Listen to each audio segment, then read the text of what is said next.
Bonsoir à toutes et à tous.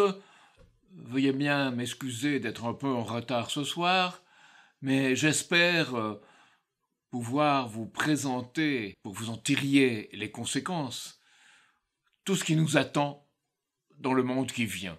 C'est-à-dire que nous assistons à la fin d'un certain nombre de choses, cette fin est inéluctable, elle peut aller vers une catastrophe, et notre mission c'est de l'éviter. C'est-à-dire de créer les conditions pour un futur de bien commun et d'émancipation de la créativité humaine. Alors, c'est d'abord la fin de l'ère des bulles financières. C'est le monétaire qui, jusqu'à présent, a poussé la finance devant elle, le monétaire et la finance, laissant la production, ce qui est productif dans une économie, ce qui est humain, de côté, à l'abandon.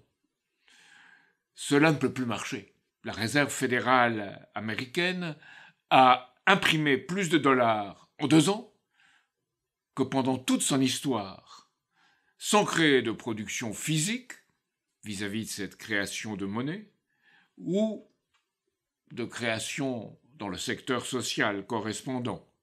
Les autres banques centrales dans le monde ont fait pareil, en particulier la Banque centrale européenne. Ces bulles, en réalité, sont gérées par des algorithmes. Les bourses ne sont plus des bourses où il y a de l'offre et la demande, c'est des algorithmes qui président. Il n'y a plus de libre marché, depuis belle lurette. Il y a, en réalité, un pouvoir dictatorial de la finance. Il y a une bulle du logement en même temps, en particulier sur les grands centres urbains. Une spéculation insensée sur le prix du logement, où vont se réfugier les fonds, cette fausse monnaie émise. C'est le cas à Paris, c'est le cas à Londres, c'est le cas à New York, mais c'est aussi le cas dans des centres urbains comme Singapour, Miami ou encore Dubaï. C'est une bulle de tout en réalité. C'est, en fin de compte, cette everything bubble dont parlent les Américains, c'est-à-dire que tout est devenu objet de spéculation et rien d'investissement pour assurer l'avenir, ou presque rien. Comme le montre la triple courbe de Lyndon-LaRouche, que vous avez vue en d'autres circonstances, le moment vient où le monétaire et le financier entrent en contradiction absolue avec le productif et l'humain. Dès lors, les pouvoirs existants, pour demeurer des pouvoirs, n'ont d'autre choix que de s'emparer des ressources d'autrui. Cela s'appelle une économie de guerre, comme disent nos chefs d'État, sans pleinement mesurer ce qu'ils disent. Une économie de guerre condamnée à l'escalade si l'on ne sort pas du système existant, de ce système qui l'a produit. Au sein du système financier, il peut y avoir des réalistes, comme Joe Biden, lorsqu'il contredit Volodymyr Zelensky en disant que il ne peut pas croire au fait que ce soit les Russes qui aient envoyé ce missile sur la Pologne et qu'il s'agit de toute évidence d'un missile ukrainien. Donc il évite la provocation, le piège que tendent ces autorités au pouvoir en Ukraine. Cependant, le monde de l'argent d'hier devient un monde de la fausse monnaie, la monnaie fictive, d'un capital fictif, contre la production, et j'insiste, contre ce qui est humain. Donc, ce n'est pas le réalisme de certains qui peut apporter une solution, peut apporter qu'un répit. Alors, revenons à ce qui s'est passé exactement, au réalisme des États-Unis et de l'OTAN dans ces circonstances de la crise actuelle. Les militaires, plus que les civils, savent qu'on meurt à la guerre et qu'on court le risque d'un conflit nucléaire généralisé.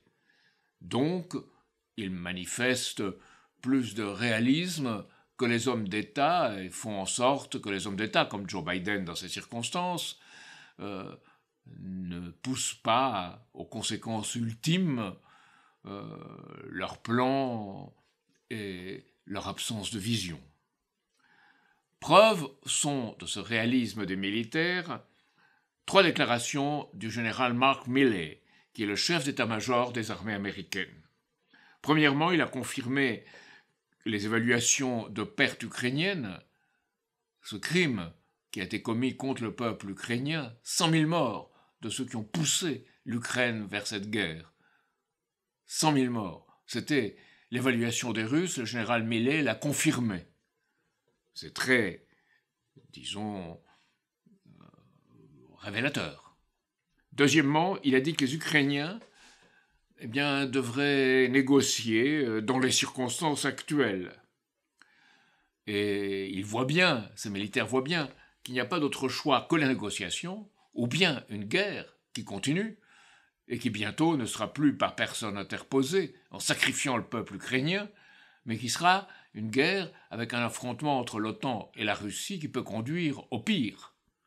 Troisièmement, il a dit que les États-Unis ont exclu la capacité des forces ukrainiennes de recouvrer les parties de leur territoire qu'ils ont perdues, que les Russes leur ont pris.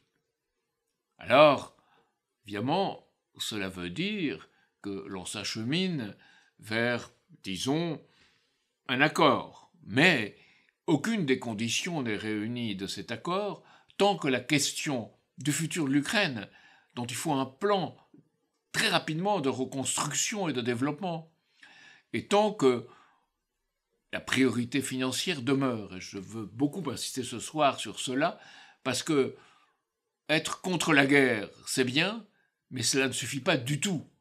Il faut être capable de créer les conditions de garantir la paix, de créer le fondement de la paix. Donc, c'est après ce tir de missile qui a atteint le territoire polonais, la provocation de Zelensky, en disant que ce missile venait des Russes, qu'immédiatement, à Bali, Joe Biden a dit « Non, mes services m'ont bien informé qu'il s'agit d'un missile ukrainien ». Alors, c'est un missile, en effet, S-300, qui était un des missiles antimissiles de l'époque soviétique. C'est un S-300 qui est équipé d'un système d'autodestruction en vol s'il n'atteint pas sa cible. Or, ici, de toute évidence, puisqu'il ne s'est pas détruit en vol, le missile avait fait l'objet d'une, disons, au moins d'un abandon, abandon du contrôle du système d'autodestruction. Ainsi, il a pu arriver sur le territoire polonais. Les Ukrainiens visaient donc bien le territoire polonais, puisque leur DCA en particulier est orienté vers l'Est, où arrivent les missiles russes, et pas vers l'Ouest. Donc, que ce missile soit allé vers l'Ouest, et qu'en plus, son dispositif d'autocontrôle a été débranché, montre bien ce qui s'est passé, et que tout le monde, dans les services de renseignement et dans les militaires du monde, connaît.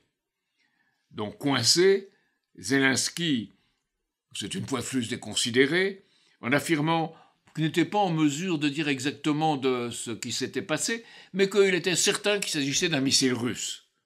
Alors, les militaires de l'OTAN et les gens plus réalistes ont mis le holà à l'aventurisme de Kiev. C'est en ce sens qu'on peut donc parler de réalisme.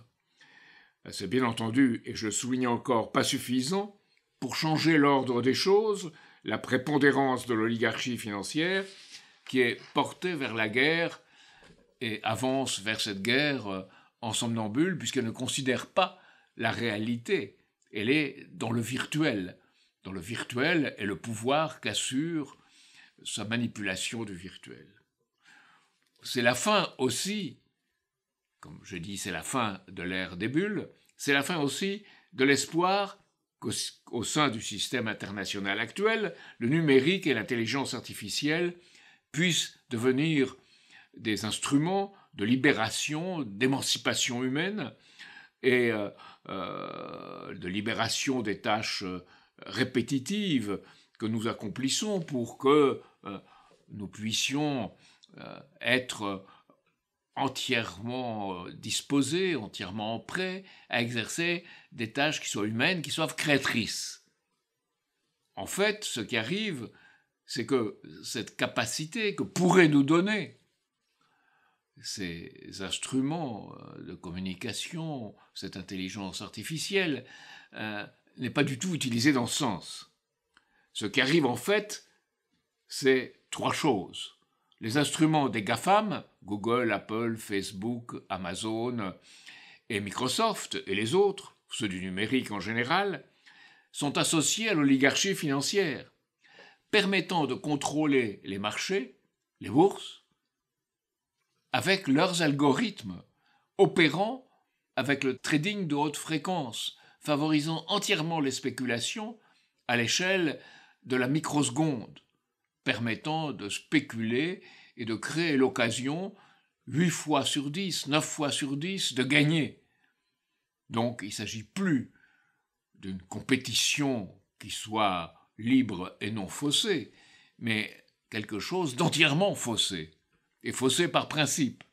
Deuxièmement, ces instruments ont assuré, dans une guerre comme en Ukraine, la prépondérance du plus fort. C'est la cyberguerre pour de vrai dans une économie de guerre, y compris, évidemment, celle qui se prépare, hélas, dans l'espace. Et chacun a ses arrière-pensées sur ce plan, malheureusement. Troisièmement, ces instruments génèrent maintenant sur Internet du contenu quasi automatiquement, et automatiquement bientôt. Ils diffusent ainsi des fausses rumeurs, des fake news, ou même des vidéos truquées, d'où un risque de créer un doute généralisé, dans lequel tout ou presque tout peut être truqué, engendrant alors, en réaction, des réactions d'incrédulité irrationnelle sur les réseaux sociaux, qu'on appelle conspirationnistes, eux-mêmes truqués. Donc c'est cela le monde du virtuel qui s'est substitué au monde du réel et au monde du bien commun. Et il faut bien voir le rapport entre cela et les spéculations financières. Cela forme une unité qui est, disons, le contrôle par l'oligarchie à la fois des instruments financiers et des instruments des systèmes qui opèrent dans le virtuel. Ainsi, on assiste à une manipulation, des manipulations typiques des économies de guerre, car c'est l'autre aspect. Et si l'on reste au sein du système actuel, c'est Big Brother et Big Money, conduisant à une guerre de tous contre tous. Dans ce contexte, c'est la fin du couple franco-allemand, conduisant sans doute l'Union européenne à une issue fatale. On peut épiloguer sur le fait que ce couple franco-allemand n'a peut-être jamais existé, sauf dans l'esprit de certains nourrissons des illusions. N'a jamais existé depuis Charles de Gaulle et Konrad Adenauer, n'a jamais existé depuis Valéry Giscard d'Estaing et Helmut Schmidt, ou depuis, dans une certaine mesure, au départ, d'Helmut Kohl et de François Mitterrand. Mais aujourd'hui, quoi qu'on puisse penser du passé, les relations franco-allemandes sont définies clairement par une tension croissante et pas par des vues communes. Le modèle allemand, industrialisation sur la base d'une énergie à faible coût, celle du gaz russe, et d'exportation de qualité, est à bout. Il est fini, en raison des inégalités que crée l'euro au sein de l'Union européenne et de la politique de sanctions vis-à-vis de la Russie, qui prive l'Allemagne, évidemment, de l'énergie bon marché. Il reste un pays otanisé, sous la loi de l'OTAN, sans sous la coupe directe de l'oligarchie anglo-américaine, incapable de réagir et d'enquêter, tout à fait incapable de réagir et d'enquêter lorsqu'il se produit quelque chose comme l'attentat contre Nord Stream. Les Russes, depuis, ne pensent pas que Berlin puisse avoir une indépendance, puisqu'il n'a pas été capable de réagir sur quelque chose qui le concerne si directement. Et puis, aussi, une Allemagne qui propose, avec 14 autres pays européens, de créer une couverture spatiale européenne qui condamnerait l'indépendance, si la France cédait, qui condamnerait l'indépendance nationale, en particulier celle de notre force de frappe nucléaire aujourd'hui dans les circonstances actuelles. Et puis, cette Allemagne est un pays politiquement déstructuré, au gouvernement déstructuré, où Annalena Baerbock, la ministre écologiste des Affaires étrangères, ces mêmes écologistes qui promeuvent les formes de production d'énergie les plus polluantes comme le charbon et la lignite, eh bien, cette Annalena Baerbock se permet de contredire son propre chancelier, Olaf Scholz, et de mettre en cause sa politique vis-à-vis de la Chine. Voilà un gouvernement non seulement qui n'est pas capable de défendre l'intérêt national, mais qui entretient les querelles internes. Peut-on croire un instant à ce que cette Allemagne-là puisse réunir les critères d'une nation? Nous ne sommes plus là. L'Allemagne est ainsi devenue une sorte, je dirais, hélas, de pantin désarticulé entre les mains d'une occupation extérieure. Et la France. Notre modèle d'endettement permanent pour satisfaire diverses clientèles, quoi qu'il en coûte, comme aurait dit Bruno Le Maire, eh bien, laisser en même temps sombrer notre industrie, notre agriculture et notre indépendance. Notre hôpital, notre université, nos services de météo, nos services des forêts, l'ONF, notre politique judiciaire. C'est un gouvernement qui a fermé 5700 lits d'hôpital en pleine crise de la Covid. Donc, c'est un gouvernement qui n'assure plus les conditions de fonctionnement de notre pays. Et le pire, un signe majeur, on est la crise de notre atout nucléaire, notre atout d'énergie. Je dis le pire parce que l'énergie, c'est essentiel pour un État, pour l'indépendance d'un État, pour servir sa population, son peuple.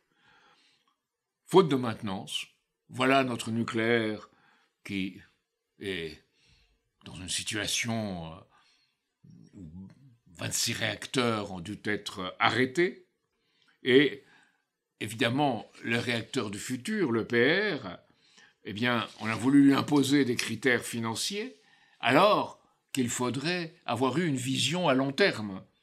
Les 6 EPR que se propose de construire Emmanuel Macron ne pourront commencer, au mieux, à opérer qu'en 2035.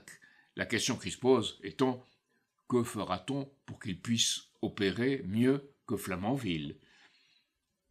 Et puis, que faire d'ici là? 2035, c'est loin. On ne peut pas se confier à une maintenance qui jusqu'à maintenant a échoué. Il faut recréer une possibilité de maintenance. Notre incapacité s'est brutalement manifestée lorsqu'on a dû avoir recours à 100 soudeurs américains. Oui, américains. Parce que nous n'avions laissé démanteler chez nous ce secteur et la formation dans ce secteur pour faire face aux corrosions qui se sont manifestées dans les secteurs de sécurité et de contrôle du nucléaire, faute de maintenance. Donc vous voyez comment s'accumulent les fautes dans ce contexte. Et on pourrait parler aussi de la sous-traitance en cascade. Cette sous-traitance en cascade qui a été incompétente et qui finalement, sous prétexte d'assurer un moindre coût, en a fait subir bien davantage, sans respect humain, puisque certains ont été même soumis, dans certaines situations, à des dangers qui auraient pu être graves. Alors, évidemment, le pire, c'est qu'on utilise cela pour contester le nucléaire, pour le mettre sur le dos de le nucléaire. C'est en réalité des défaillances qui concernent sa gestion par des politiques publiques incompétentes et opportunistes. Et quant à la promotion des énergies renouvelables que l'on discute aujourd'hui au Parlement, elles sont intermittentes et elles nous font dépendre du soleil, du vent et des productions à l'étranger, pour l'éolien en Allemagne en grande partie, et pour les panneaux solaires en Chine. Donc, notre modèle sombre ainsi, faute d'avoir été défendu sous plusieurs présidences, qu'est-ce qu'il faut le dire, depuis au moins la présidence de Georges Pompidou, peu à peu, notre modèle s'est désagrégé. Alors, il s'est désagrégé parce qu'il n'a pas été capable de vision d'avenir, parce qu'il s'est soumis à une dictature financière découplée des fondements technologiques, industriels et agricoles, découplés de ce qui est nécessaire au bien commun et au futur d'une nation. C'est la fin donc du couple franco-allemand, des deux côtés leur modèle sombre, et donc la fin d'une Union européenne ayant dévoyé l'Europe et succombant à la fois sous une tutelle étrangère et sous ses propres contradictions, avec un euro de fait de plus en plus associé au dollar mondialisé, l'un et l'autre n'étant pas dans l'intérêt des États-nations, quels qu'ils soient, même pas des intérêts des États-Unis d'Amérique, du peuple américain, de l'industrie américaine. C'est le système du Pentagone et de l'oligarchie financière de Wall Street et de la City. Alors, comment se manifeste ce recul européen? C'est le déclin structurel de sa compétitivité industrielle. L'eurozone avait jusqu'à maintenant eu des balances commerciales positives, même très positives. Aujourd'hui, on est à un déficit d'un peu plus de 3%. C'est aussi la fin de l'autorité administrative de l'État chez nous, dans ce contexte d'oligarchie financière, de contrôle supranational par le numérique et de dévoiement de l'Europe. Fin de l'autorité administrative de l'État chez nous. On supprime les grands corps de l'État. C'est très grave dans les circonstances actuelles. On se dépouille de moyens d'action et de souveraineté reconnus sans avoir défini l'alternative. On perd des moyens sans avoir prévu de vision pour suivre une autre politique. On aurait même pu concevoir un concours de la fonction publique moins académique, un vivier de fonctionnaires prêts à être mobilisés dans toutes les fonctions de l'État et ayant la possibilité de multiplier des expériences intéressantes. Mais ce n'est pas du tout le cas. Déjà, un tel système suppose une coordination, une constance, une vision que nous n'avons pas. Emmanuel Macron déconstruit, déstructure notre appareil d'État existant, sans en prévoir un autre. Il déconstruit, comme il l'avait dit en anglais sur CNN, il déconstruit sans vision. CNN, c'est la chaîne américaine. Sans vision, il l'avait dit en anglais. Il déconstruit sans vision ce qui est la plus grande faute que puisse commettre un homme d'État. Ne pas prévoir un dispositif après avoir désarticulé le dispositif existant. En conséquence, la déconstruction, cette déconstruction et cette privatisation systématique deviennent, ou sont en train de devenir rapidement, la privation des services publics pour chacun d'entre nous, la privation des services publics nécessaires à un État digne de ce nom. Prenons l'exemple de la diplomatie française. On aurait besoin d'un corps diplomatique compétent à ce moment de l'histoire, tel que j'en ai défini les conditions. La France devrait trouver les éléments chez ce corps diplomatique d'une défense de nos intérêts dans le monde. Or, que voit-on ? La possible, dans le contexte que j'ai défini, la possible politisation des nominations, pas de diplomates de carrière, des diplomates d'opportunité, comme on dit. Et comme on dit où ? Aux États-Unis, dans le système américain. Enfin, la réforme qui vient après la succession des plans d'économie au Quai d'Orsay, et Alain Juppé y a été lui-même pour quelque chose. Cette réforme fragilise et rend pratiquement nos capacités culturelles, nos capacités politiques, nos capacités à l'extérieur d'être un modèle, pratiquement réduites à presque rien, sans crédibilité. Et sans crédibilité puisqu'on n'a pas résisté pour créer un véritable intérêt national dans notre politique. Alors, à quoi cela revient, ce démantèlement, en particulier, mais pas seulement dans le corps diplomatique? Cela revient à se soumettre à l'OTAN, à l'ordre de l'OTAN, comme on l'a fait à Madrid, lors de la conférence de Madrid. Peut-être, comme l'a dit Emmanuel Macron, l'OTAN a été dans un état de mort cérébrale, mais c'est une sorte de zombie, extrêmement dangereux, un mort-vivant, qui garde le pouvoir de détruire, comme dans un mauvais film. Et j'ai utilisé cette image, cette métaphore, volontairement, pour vous dire que si on laisse l'État-nation, si on l'abandonne à une instance supérieure, c'est ce qui arrive. On s'engendre, on entre dans une ère de destruction. Enfin, il y a, projection sur le mur de la caverne, la fin même de ce que pouvait être le football. Le football comme sport. Il est devenu une pyramide financière au sein de laquelle les joueurs s'échangent comme des marchandises de luxe.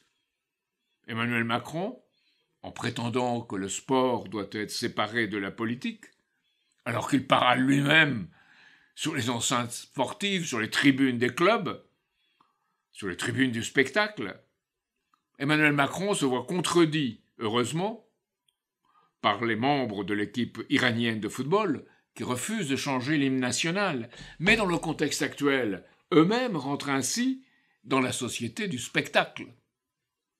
Bref, pour tous ceux qui, comme nous, aimons le foot comme un jeu collectif, coopératif, nous assistons à sa fin.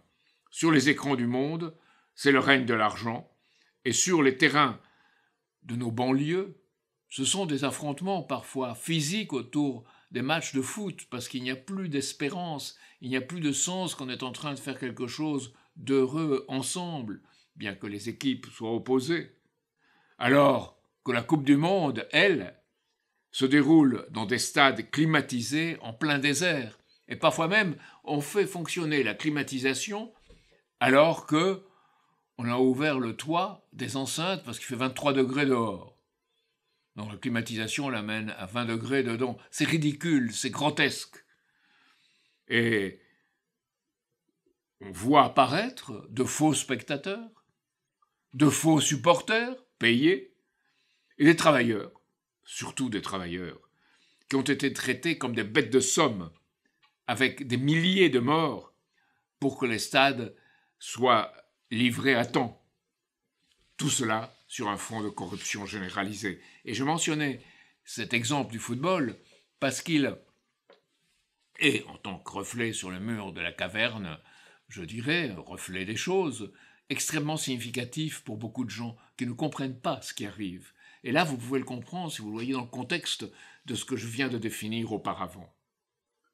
Donc, nous sommes sous un régime d'un cartel de liquidateurs. Un cartel de liquidateurs à l'échelle du monde et aussi à l'échelle de la France. Liquidateurs servant un capital fictif servant le virtuel contre le réel, dévastateur et finalement, faute de pouvoir assurer une culture de la découverte et de la vie, promouvant ce qu'on peut voir sur nos écrans vidéo, une culture de la mort, ce qu'un pape, Jean-Paul II, je crois, avait appelé une culture de la mort.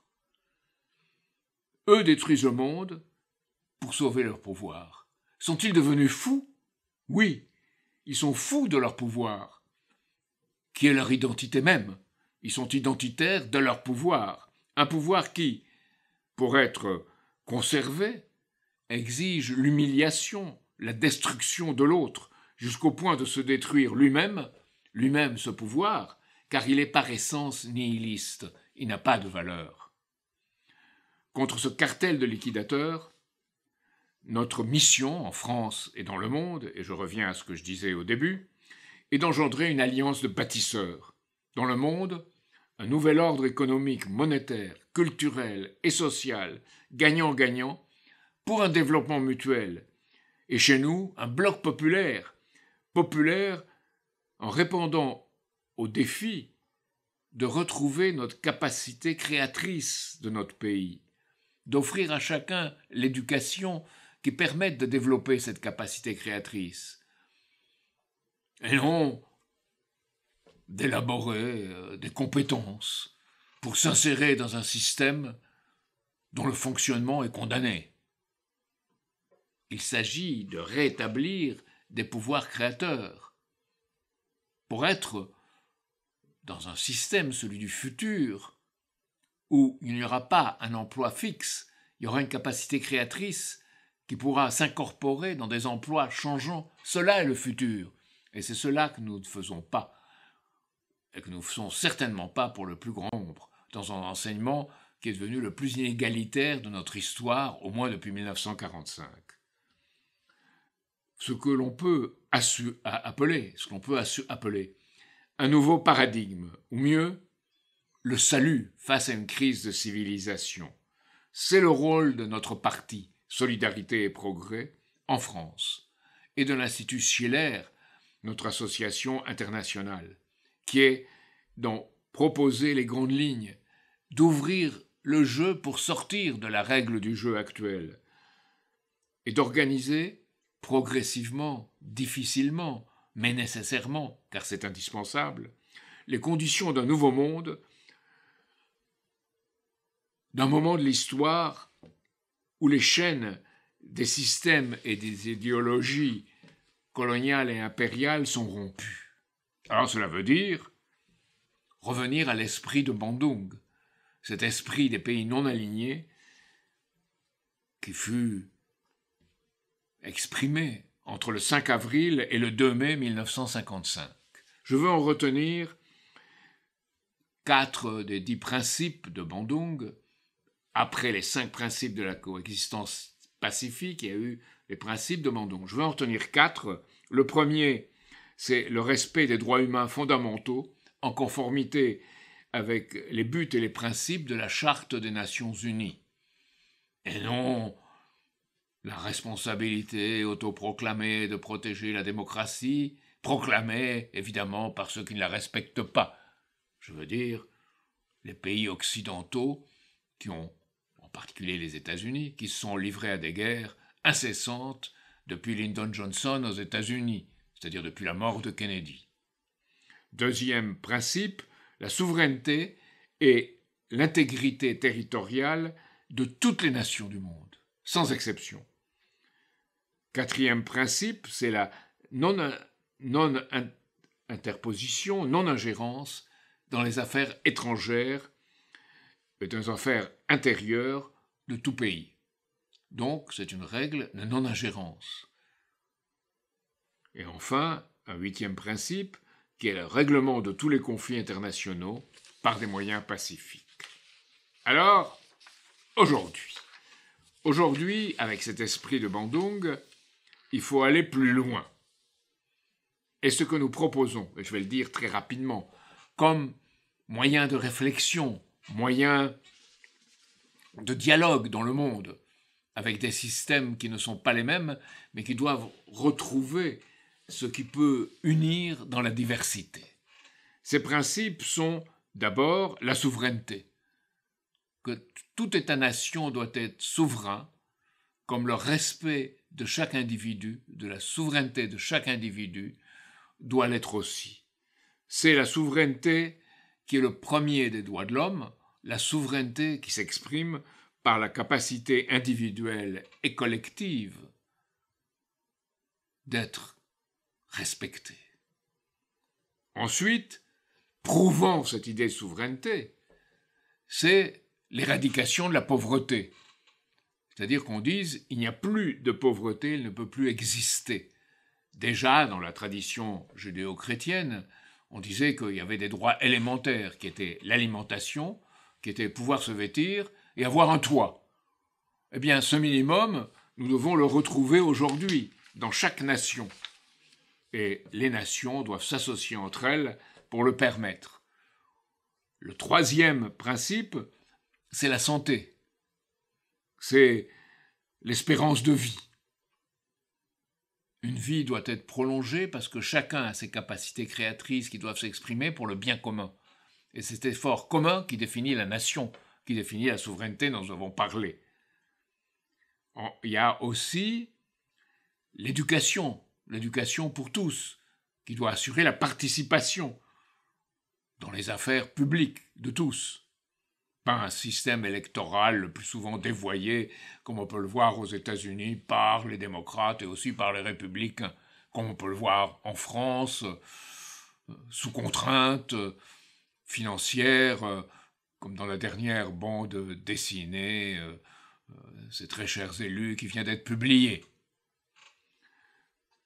Aussi, un nouvel ordre, essentiel pour cela, un nouvel ordre monétaire et financier international, ce que nous appelons le nouveau Bretton Woods, dans l'esprit initial de Franklin Delano Roosevelt et que De Gaulle appelait la détente, l'entente et la coopération. Ce bien commun que les Chinois appellent aujourd'hui un développement mutuel gagnant-gagnant. C'est ce que nous devons retrouver en respectant tous ceux qui s'y associent. Enfin, c'est créer une plateforme physique pour cela. Développer la recherche, développer l'agriculture, développer l'industrie, développer tout ce qui dans l'homme est créateur. C'est combattre ce que déjà Bandung proclamait, combattre la division du monde en blocs, de parvenir à une entente qui soit en dehors de la géopolitique, où chacun veut sa part au détriment de l'autre. Penser en termes de l'intérêt mutuel et penser que l'on peut faire coïncider des choses qui apparaissent opposées à un certain niveau et qui peuvent devenir semblables à un niveau supérieur et qui doivent devenir semblables à un niveau supérieur. Et dans ce contexte, c'est la paix par le développement mutuel et d'une fois pour toutes mettre, je dirais, les armes nucléaires hors course, c'est-à-dire créer un ordre dans lequel ces armes nucléaires n'auront plus de raison d'être utilisées, puisqu'on éradiquera les conflits géopolitiques. Elles ne pourront être éradiquées, ces armes nucléaires, que s'il y a cet ordre financier de confiance et de développement mutuel. Ah, vous me direz, c'est une longue marche, autant l'entamer tout de suite, dans cet esprit de Bandung. Il faut aussi que l'humanité réalise que nous sommes tous sur le même vaisseau, sur le même canot, que nous sommes tous sous le même système en réalité dans le monde d'aujourd'hui, et que, fort de cela, nous puissions voir le principe commun qui pourra mener notre canot humain à bon port. Et c'est cela que nous devons avoir présent à l'esprit. Et ce nouveau Bretton Woods, c'est aussi un nouvel ordre économique et social et monétaire qui donne à chacun sa chance et qui accroît la capacité créatrice de chacun et, disons, qui met en accord l'action des êtres humains avec le principe légitime de création dans l'univers, la créativité de l'esprit humain et la beauté de l'âme humaine. C'est ce principe où le beau s'associe au vrai et au juste que nous devons mettre en place. Alors, vous me direz, propos de rêveur. Non, parce qu'il n'y a pas d'autre choix que que la guerre aujourd'hui, et la guerre de tous contre tous, ce dont il faut sortir. Alors, notre but, avec l'Institut Schiller, avec notre parti en France, Solidarité et Progrès, c'est de créer un mouvement international, un mouvement de citoyens du monde. Citoyens du monde, unissez-vous, a dit Mme Elgazep Larouche, qui préside l'Institut Schiller. Qu'est-ce que ça veut dire? Ça veut dire le respect des capacités créatrices de chacun. Ça veut dire, à partir des nations, la souveraineté des nations, qui sont un principe essentiel, sur lequel, c'est le principe de la paix de Westphalie, sur lequel on ne peut pas revenir, que cette association de nations fasse un pas vers un futur, vers ce que Victor Hugo appelait la République universelle, et qu'il n'y a pas de contradiction entre cette idée de nation et une association progressive de peuples et de nations vers quelque chose qui atteigne l'unité de l'espèce humaine. C'est notre mission, c'est notre bataille. Revenons sur le plancher des vaches. Aujourd'hui, notre gouvernement broie du noir, comme on dit. C'est le canard enchaîné qui le dit. Je ne contrerierai pas le palmipède. Redescendons donc sur le plancher des vaches. On va avoir sans doute des coupes d'électricité cet hiver. Vous savez, si on coupe l'électricité, toute la chaîne de la conservation alimentaire est impliquée. Ce n'est pas seulement nos frigidaires, nos réfrigérateurs, ce que nous avons chez nous pour conserver la nourriture qui ne marche plus. C'est toute la chaîne du froid, dans tout le pays, c'est Picard. C'est l'alimentation des prisons, c'est l'alimentation dans tous les secteurs de l'économie. Alors, le gouvernement établit d'ores et déjà la liste des secteurs pouvant échapper aux coupes et même au, disons, délestage. On retient par exemple l'hôpital. Mais peut-on faire ce choix, ce triage, sans être inhumain? Et c'est un principe d'inhumanité qui se glisse dans les conditions de cette crise. Tout le poids de la hausse des prix de l'alimentaire et de l'énergie se fera ressentir. J'ai ici les chiffres. 11,8% de hausse du prix de l'alimentation d'octobre à octobre d'octobre 2022 de cette année à octobre 2021. 19,2% de hausse pour l'énergie. Et ce qui est à venir sera pire. On nous dit pour 2023, pour les conserves et les légumes, plus 17,74%, ils prétendent être précis, conserves de fruits, plus 20,55%, et ainsi de suite. Avec même, ce qui est le plus intime atteint, la hausse du prix du papier pour le sopalin et le papier hygiénique, qui sera extrême parce qu'on a besoin de beaucoup d'énergie pour le faire. Alors, là, chacun verra que ce qui est atteint, c'est sa vie quotidienne et qu'il faut une solution, bien sûr, d'urgence pour cette vie quotidienne, avec éventuellement le blocage de certains prix de première nécessité, la TVA à zéro pour ces prix de première nécessité. Mais ce sont des sparadraps, comme sont des sparadraps tous les boucliers. Ça renvoie aux générations futures un problème qu'on n'est pas capable de traiter aujourd'hui et qui de toute façon ne pourra pas être traité dans les circonstances qui viennent, ni en France, ni dans le monde. Et à cela vient s'ajouter la tentative d'Emmanuel Macron de faire sa réforme des retraites. Et on essaye de s'adapter en réduisant. On n'a pas de vision, donc on ne peut pas étendre. Il n'y a pas de sursaut dans ce système, et c'est ce sursaut que nous voulons créer. Notre mission est d'élever le débat pour éviter toutes les provocations et de viser, ici, chez nous, en France, comme dans le monde, je dirais, de viser les vrais ennemis, pas se disperser en visant des ennemis secondaires, et d'inspirer des solutions et pas des illusions comme on en vend à l'Assemblée nationale. Relever la grande querelle de notre temps et pas tomber dans des petites querelles. C'est cela qui est essentiel et ce que j'ai voulu vous dire ce soir. Aidez-nous pour le faire. Et nous pouvons être ce catalyseur, ce petit rien apparemment, mais essentiel pour que se produise une réaction chimique et un changement. Donc, donnez-nous les moyens d'être ce catalyseur, et je vous assure, notre combat pourra non seulement être un bon combat, mais un combat qui pourra mener à la victoire. Merci d'avance.